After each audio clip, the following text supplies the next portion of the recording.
Chances are the new laptop that maybe you got for Christmas or the one you might buy next year, the year after, is going to have a USB-C Type-C port in it, and if you're lucky, it's also going to be Thunderbolt 3, and there's a ton of awesome USB-C tech coming out, and that got announced at the show. So let me show you some of the highlights. The first is an updated to their Thunderbolt 2 dock, which I actually own from the folks at Elgato.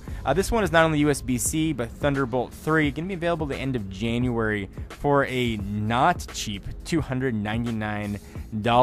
But it does a ton of awesome things, and it's a dock. It's got a ton of ports, so if you're running a computer that maybe only has one port or maybe only 2 or 4, it's going to expand it incredibly, and it makes bringing your computer to work really simple. Drop your computer in, plug in one cable, and you've got all the I/O that you need.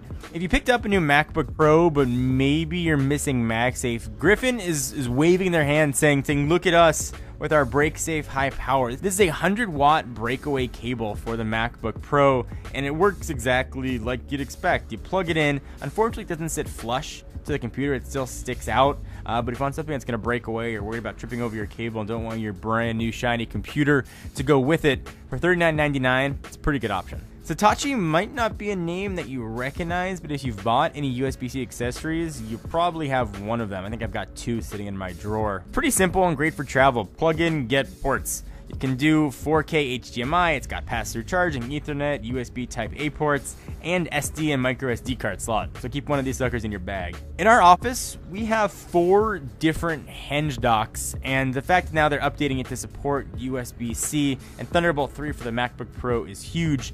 The best one and the coolest one, I think, is a horizontal dock, and it does a lot of stuff. It's automated docking, it's got software, you just click a button, it'll undock, and it'll unlock from its Kensington lock, and you're good to go. That's the good news. The bad news is it's going to cost $499, but that is going to get you 13 expansion ports, and it's going to look really cool, but $500 is a lot of clams, or money. I don't know why clams are called money, but it is not cheap. But if you're looking for a dock that's going to do everything for your new computer, this is a really good way to go. And last but definitely not least, how about cameras? Panasonic kind of surprised a lot of folks and took the wraps off the GH5 with, you probably can guess it at this point, USB Type-C interface. It's a really good solution since a lot of new computers are losing SD card slots. It's got USB 3.1 transfer speeds. The camera itself is also pretty awesome aside from the USB Type-C. 20.3 megapixel digital live MOS sensor, 4K video with no crop, internal 4x2x2, 10-bit 4K video at either 24 or 30p, 5-axis sensor stabilization, and dual, so 2 SD card slots. So that is pretty much the only camera you're going to need for all of your camera needing things. There's a lot more predictably USB Type-C and Thunderbolt 3 accessories, but these are some of the best and sort of showcase the future of what the technology can bring. And it looks like we might finally have one port to rule them all.